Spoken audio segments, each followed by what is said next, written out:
Perkenalkan, kami dari kelompok 6 dengan beranggotakan 3 orang. Yang pertama saya sendiri, Fitri Amivita Angginaloy, dan ada teman saya Gerard Senduk dan Triforson Gagola. Di sini kami akan menjelaskan mengenai tugas tambahan kami dengan program Naive Bayes. Lalu di sini yang pertama saya akan menjelaskan import library yang dibutuhkan. Di sini terdapat ada beberapa fungsi.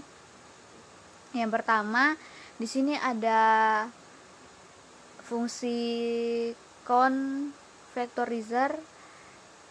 Fungsi ini adalah alat dari sklearn yang mengubah teks menjadi representasi numerik fitur vektor yang kemudian dapat digunakan sebagai input untuk model machine learning. Yang kedua, di sini ada multinomial nominal NB. Ini adalah model Naive Bayes untuk data discrete. Model ini sangat umum digunakan untuk teks, di mana frekuensi kata atau fitur menjadi dasar klarifikasi. Yang ketiga, di sini ada train test split.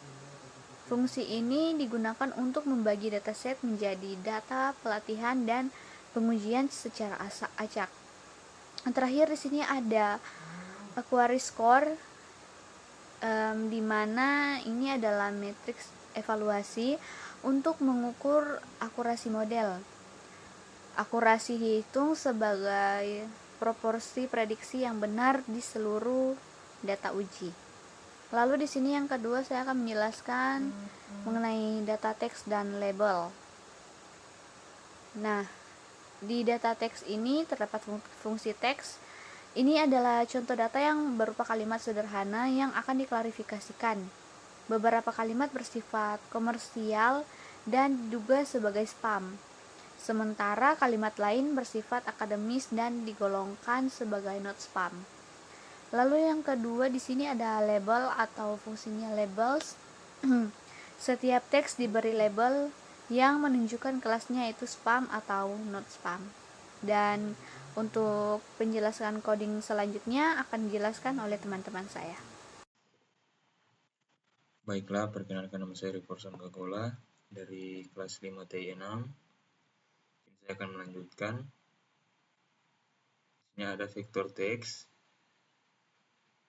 count, vektor size. Vektor size ini menghitung kemunculan setiap kata dalam teks lalu mengubahnya menjadi matriks fitur. Berikut ada fit underscore transform. Fungsi ini menyesuaikan count vektor share pada data teks dan langsung memodifikasinya menjadi matriks fitur. Jumlah memunculkan kata, hasilnya adalah matriks sparse yang berisi nilai-nilai frekuensi kata yang terdapat pada masing-masing kalimat. Misalnya untuk kalimat diskon besar-besaran, matriks akan berisi informasi berapa kali kata seperti diskon besar-besaran dan besaran muncul dalam teks tersebut. Dan berikut membagi data pelatihan dan pengujian. Di sini ada X-ray, X-test, train test split. Ini ada train test split. Membagi data menjadi dua bagian. Data pelatihan 70% dan data pengujian 30% sesuai dengan parameter test size sama dengan 0,3. Berikut ada random stage, pembersihan benih agar pembagian data dilakukan secara konsisten pada setiap eksekusi. Ini menjaga agar hasil yang diperoleh selalu sama jika kode dijalankan ulang. Berikut inisialisasi dan latihan model Naive Bayes. Berikut di prompt ada multinominal NB dalam kurung Ini adalah model Navi Bayes yang paling cocok untuk data teks atau fitur discrete seperti frekuensi kata. Berikut ada fit, melatih model menggunakan data pelatihan, X-train, dan Y-train. Dalam proses ini, model menghitung probabilitas prior untuk setiap kelas, serta probabilitas memunculkan fitur kata di setiap kelas. Baik, perkenalkan nama saya Gerard William Senduk dari 5T6 dari kelompok 6. Nah, saya akan melanjutkan untuk penjelasannya. Di bagian sini untuk codingnya yaitu ada predict yang sama dengan sebagai model Naive Bayes untuk melakukan prediksi kelas untuk data pengujian, X-test, dan juga hasil prediksi disimpan dalam Y-predict. Nah, berikut juga untuk accuracy score-nya, yaitu untuk mengukur persentase prediksi yang benar dengan membandingkan hasil prediksi Y-predict dengan label yang sebenarnya Y-test. Nah, jadi untuk nilai akurasi yang lebih tinggi menunjukkan model yang lebih baik. Nah, kita masuk ke prediksi pada data baru.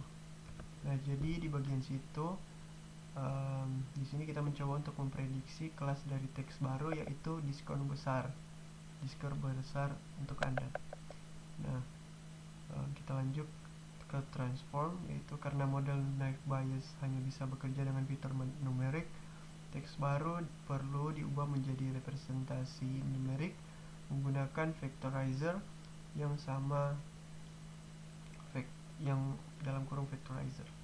Nah, untuk selanjutnya yaitu ada predict atau prediction, yaitu model untuk membuat kelas untuk kelas teks baru ini. Misalnya jika model memprediksi spam, maka ini berarti pesan tersebut memiliki probabilitas tinggi untuk tergolong ke dalam kategori spam.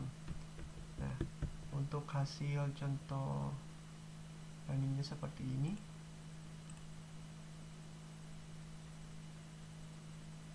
Nah, karena akurasinya 0, maka prediksi untuk teks barunya itu spam. Jadi sekian untuk codingnya. Dan mengenai kesimpulan dari coding ini, yaitu kode ini menunjukkan proses sederhana menggunakan Naive Bayes untuk klasifikasi teks. Nah, model dilatih untuk membedakan antara spam dan not spam berdasarkan kemunculan kata-kata dalam teks. Dengan algoritma Naive Bayes, kita menghitung probabilitas kata-kata tertentu dalam suatu kelas dan memilih kelas dengan probabilitas tertinggi. Nah, algoritma ini cepat dan sederhana untuk implementasi, serta cukup efektif untuk teks, meskipun asumsi independensinya tidak selalu terpenuhi. Sekian dari saya, terima kasih.